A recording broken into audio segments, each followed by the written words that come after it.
Assalamualaikum warahmatullahi wabarakatuh.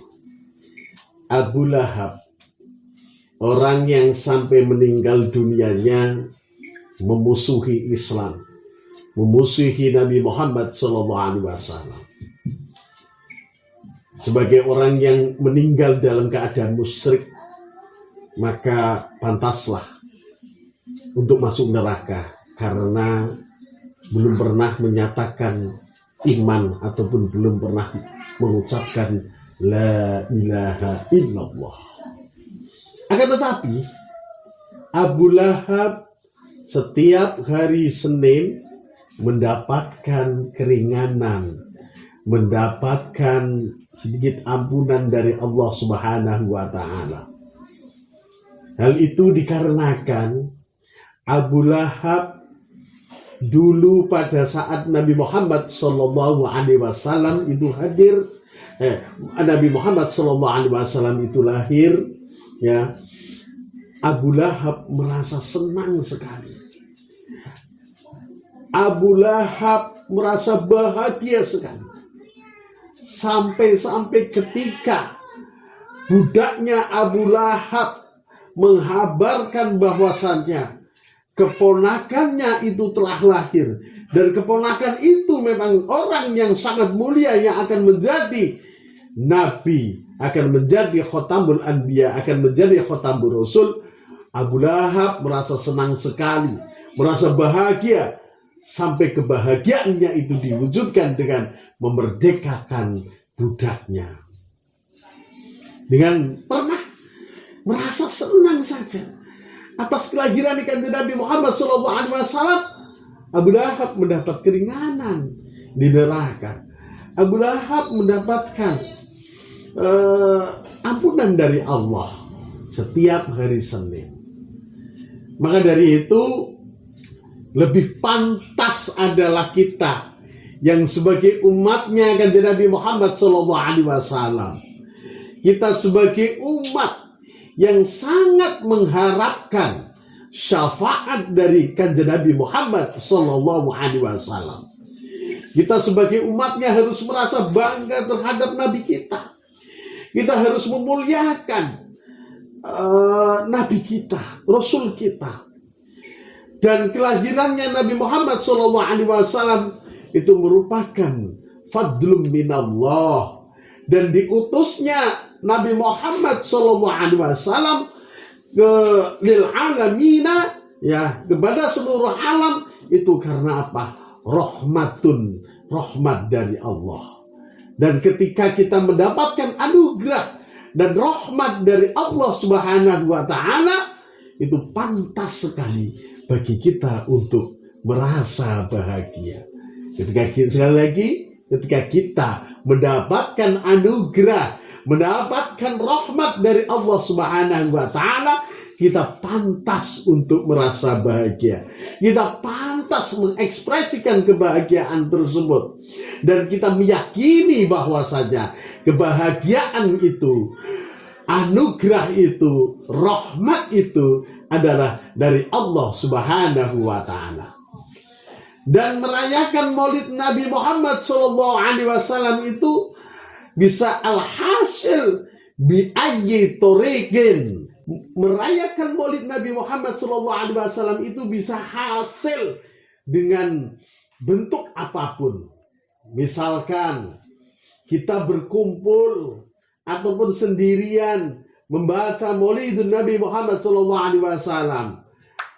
Ada yang suka dengan membaca Maulid Al-Barzanji, ada yang suka membaca Maulid Simtuduror, ataupun yang biloghatil Indonesia, contohnya buku Sirah Nabawiyah. Asal kita niati bahwasanya ketika kita membaca Maulid, membaca buku Sirah Nabawiyah, itu kita niati lagi merayakan Maulid Nabi Muhammad SAW, itu hasil.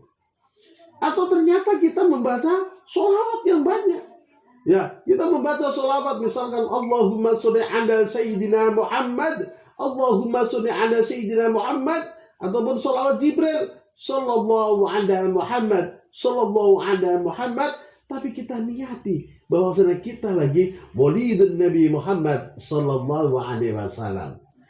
Ataupun ternyata kita di bulan Maulid ini puasa Senin Kemis, kita niati bahwasanya puasa Senin Kemis kita itu adalah lagi merayakan Maulidun Nabi Muhammad Sallallahu Alaihi Wasallam, maka itu berhasil, maka itu juga hasil maksud.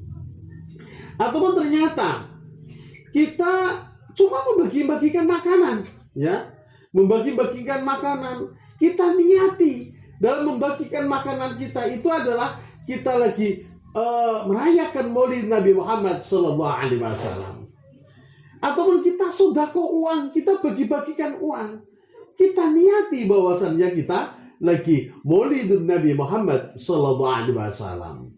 Jadi merayakan Maulid Nabi itu hasil bi'aji torikoh. Maka semoga dengan kita merayakan Maulid dengan bagaimanapun caranya, pokoknya setiap pagi di bulan Maulid ini kita niati bahwasanya kita akan merayakan Maulid Nabi Muhammad Sallallahu Alaihi Wasallam. Kalau dawuhnya beberapa bunyai dan para ulama, hendaknya ketika kita merayakan Maulid Nabi itu ketika memberikan makanan, makanannya yang enak. Yang dirayakan adalah khairu khalqi kullihim, sebaik-baiknya makhluk, masa makanannya kurang enak. Bahkan beliaunya itu semuanya menyarankan bahwasanya makanannya hendaknya yang enak. Dan Ibnu Taimiyah sendiri pernah mengatakan bahwasanya barang siapa merayakan Maulidun Nabi Muhammad Sallallahu Alaihi Wasallam dan pada perayaan tersebut memberikan makanan, bersedekah makanan, maka orang tersebut akan mendapatkan pahala yang sangat luar biasa. Semoga kita senantiasa bisa istiqomah untuk merayakan Maulidun Nabi Muhammad Sallallahu Alaihi Wasallam. Semoga dengan kita merayakan Maulid Nabi Muhammad Sallallahu Alaihi Wasallam, rasa mahabbah kita akan semakin besar terhadap Kanjeng Nabi Muhammad Sallallahu Alaihi Wasallam. Ketika kita rasa mahabbahnya terhadap Nabi semakin besar, maka kita akan semakin banyak, kita akan semakin sering untuk fattabi'uni, mengikuti sunnah, mengikuti apa yang didahulukan oleh Kanjeng Nabi Muhammad Sallallahu Alaihi Wasallam. Duh, kenapa Kanjeng Nabi? Iya, karena bagaimanapun mahabbatun Nabi Muhammad Sallallahu Alaihi Wasallam itu adalah muqaddimatun fi mahabbatillah. Kita cinta terhadap Nabi Muhammad itu adalah permulaan kita cinta terhadap Allah Subhanahu wa Ta'ala. Terima kasih. Assalamualaikum warahmatullahi wabarakatuh.